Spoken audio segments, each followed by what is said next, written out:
In the COVID-19 pandemic panic, there are questions and answers being sought about whether to be in or out of the house, whether to go in a lockdown or not, self-isolate, at what time. But nobody really is seriously looking at the homeless.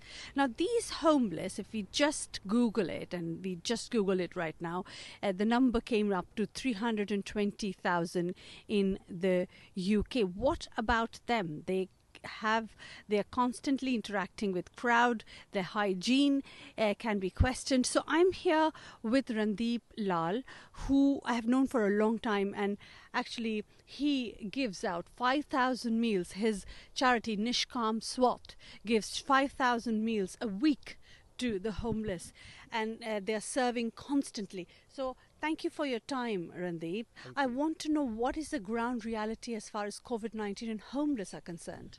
So the ground reality is simple. These guys are very vulnerable. In fact, they're more vulnerable in our society than the people who have homes. So you can imagine, if you've got flu-like symptoms and you're homeless, what would you do about it? How would you self-isolate? You're told to avoid crowds. How would you avoid crowds? You need food. Where would you go and get your food from? Because every time you go and get food, you're going to crowded places. They need money, they beg for money. So there's so many different factors that come into this. It's just unthinkable. Now, hygiene is a big thing. Big red flag against hygiene for the homeless. You've got... So we, as an organisation, we have the healthcare team that go out alongside with us when we serve these guys. And we give hygiene packs. And within those hygiene packs, you've got hand sanitizer, and you also have tissues, you have wipes. But the problem now is we're running low on this stock. So what do we do? How do we help these guys? We're struggling ourselves to try to keep these guys extra safe at this very, very needed time. Yes.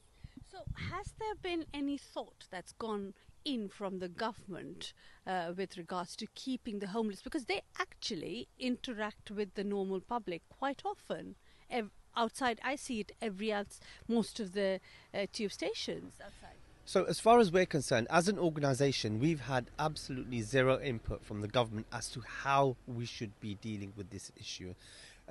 We're doing what we think our common sense tells us to be doing, and how we should be. We're not going to say that we're protecting ourselves against from them. We're protecting them from us, because we can deal with it. They might not be able to deal with it. Yes. Have you contacted anyone in the government for it? We've gone to the NHS. We've got our own. Obviously, we've got an amazing medical team. So we're constantly talking to these doctors, nurses, dentists, and whoever else there is to give us some advice.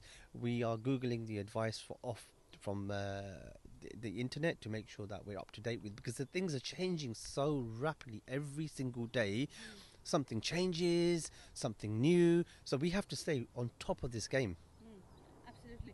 What are your very big worries when it comes to homeless? Do you think they, of course, are at risk, and they're, of course, at risk of spreading it as well? If what not done? So question mark. Okay. So the biggest risk is the spreading, the education. So we're trying to give as much education to them, how they can be safe in their situations. We know how we can be safe in our situations. Their situation is a lot worse than ours. So we're trying to give that message of how to be safe. We're worried about their hygiene. We're worried about them spreading it. We're worried about them not knowing.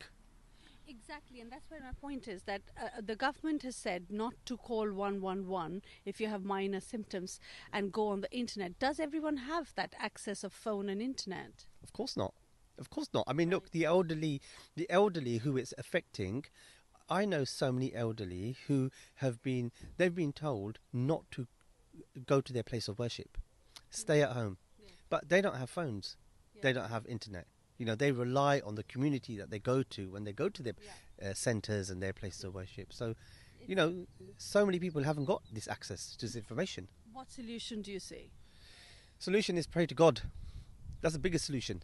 Because at the moment, what's happening in this earth is, I believe that we have... The solution to the problem of the homeless, dealing with it practically. Okay, so practically dealing with the solution is, we need to come together. We need to... So we're asking for hand sanitizers, we're asking for wipes, and we're seriously asking for this information. So if you see this, get in contact with us and give us this stuff, because we can help prevent the spread of this. What more can we do? Yes. All right. Thank you very much, Randeep. That's very kind of him. Thank you. A huge risk from the homeless and to the homeless of this COVID-19, and these are people who have actually no access to home and less access to hygiene, and at the moment even less access to information most of the time, which is key in this. So a huge concern area that the government at some point needs to address.